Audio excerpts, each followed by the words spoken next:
Hey all happy Onam, welcome back to my channel. സുഖമാണോ എല്ലാവർക്കും? ഇന്ന് രാവിലെ തൊട്ട് നല്ല മഴയാണ് ഗൈസ്. ഓണം കഴിഞ്ഞ് 2-3 ദിവസമായി എനിക്കറിയാം. ഇന്നാണ് നമ്മൾ ഫ്രണ്ട്സ് എല്ലാവരും കൂടെ കൂടുന്ന ഓണം. അപ്പം ഞങ്ങൾ അങ്ങോട്ട് പോയിക്കൊണ്ടിരിക്കുക. ഇതാ എൻ്റെ ഓണം ലുക്ക്, ശ്രീയട്ടും കൊണ്ട് കൂടെ. അപ്പോൾ നമ്മളവിടെ പോയിട്ട് ബാക്കി വിശേഷങ്ങളൊക്കെ കാണിച്ചു തരാം. ഞാനവിടെ എത്തിയപ്പോഴത്തേക്ക് അവർ പൂക്കളമൊക്കെ ഇട്ട് തുടങ്ങിയായിരുന്നു. പിന്നെ ഞാനും അവരുടെ കൂട്ടത്തിൽ തന്നെ കൂടി പൂവൊക്കെ ഇടാനായിട്ട്. രസമായിരുന്നു. കുറേ നേരം സംസാരിച്ചിരുന്നിട്ട് ഞങ്ങൾ ഫസ്റ്റ് ഒരു ഡിസൈൻ വരച്ച് നോക്കി, പിന്നെ വേറെ ഡിസൈൻ വരച്ചിട്ട് ലാസ്റ്റ് തട്ടിക്കൂട്ടിയ ഒരു പൂക്കളമൊക്കെ ഞങ്ങൾ സെറ്റാക്കി. പിന്നെ അകത്ത് സബീന ചേച്ചിയും എലിസബത്തും കൂടെ ഭയങ്കര ഡിസ്കഷനായിരുന്നു ഏത് ഗെയിം നമുക്ക് കളിക്കാമെന്ന്. അങ്ങനെ എലിസബത്തും സബീന ചേച്ചിയും കൂടെ കണ്ടുപിടിച്ച ഗെയിമാണ് കുപ്പിയിൽ പേന ഇടുന്ന ഗെയിം. ഏറ്റവും കുറഞ്ഞ സമയത്തിനുള്ളിൽ ആഴാണോ കുപ്പിക്കകത്ത് പേന ഇടുന്നത് ആ കപ്പിൾ ജയിക്കും. പിന്നെ ഓണത്തിൻ്റെ മെയിൻ സംഭവം സദ്യ വിളമ്പാനായിട്ട് ഞാനും ശ്രീയേട്ടനും പ്രവീണും കൂടായിരുന്നു കയറിയത്.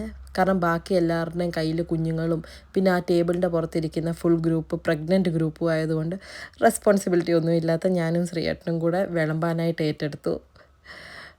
സബീന ചേച്ചി ഇടയ്ക്ക് പറയുന്നുണ്ട് ഇവൻ ഫുൾ അലമ്പാതെന്ന്. അവന് ഒന്ന് ഇരുത്തി ഫോട്ടോ എടുക്കാനായിട്ട് അവൻ ഒട്ടും സഹകരിക്കുന്നില്ലായിരുന്നു. പിന്നെ ഞങ്ങളും കൂടെ സദ്യ കഴിക്കാനായിട്ട് ഇരുന്നു. ഫസ്റ്റ് ഇരുന്ന പന്തിക്കാർ നമുക്ക് വിളമ്പി തന്നു. നല്ല കിഡ്ലൻ സദ്യ ആയിരുന്നു. ഞങ്ങൾ ഓരോരോ വീട്ടിൽ നിന്ന് 2 ഡിഷ് വെച്ച് ഉണ്ടാക്കിക്കൊണ്ട് വരാൻ ഞങ്ങളുടെ കോർഡിനേറ്ററായ സബീന ചേച്ചി പറഞ്ഞിട്ടുണ്ടായിരുന്നു. അങ്ങനെ ഞങ്ങൾ ഉണ്ടാക്കിക്കൊണ്ട് പോയി. നല്ല സൂപ്പർ സദ്യ ആയിരുന്നു. പിന്നെ ഫുഡെല്ലാം കഴിച്ച് കഴിഞ്ഞിട്ട് ഞങ്ങൾ ഒരു ഏറ്റവും വെറൈറ്റി ആയിട്ടുള്ള അന്താക്ഷരി കളിക്കാമെന്ന് തീരുമാനിച്ചു.